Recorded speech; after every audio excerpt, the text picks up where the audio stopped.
Meanwhile, the Metropolitan Manila Development Authority, or MMDA, has begun installing more than 100 steel bollards in some portions of Edsa. Joan Nano will join us tonight to tell us why, live. Yes, Joan? The MMDA is replacing concrete barriers on Metro Manila busiest thoroughfare with steel bollards. This is to minimize the space occupied by barriers because steel bollards are thinner in size compared with concrete barriers. MMDA Edsa Traffic Chief Edison says the steel bollards will be placed in narrow portions of Edsa such as flyovers and underpasses.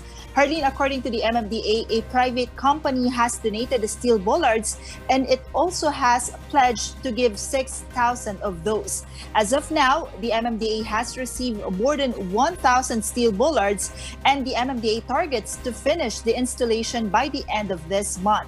The MMDA has also reported that more than 100 of their concrete barriers have been damaged due to several vehicular accidents on Edsa.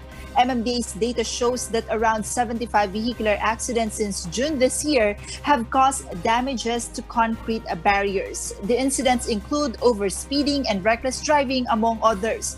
Earlier in this morning, Harleen, another accident occurred in Edsa involving an SUV, according to the MMDA. Here's MMDA Edsa Traffic Chief Edison Bonglibriha.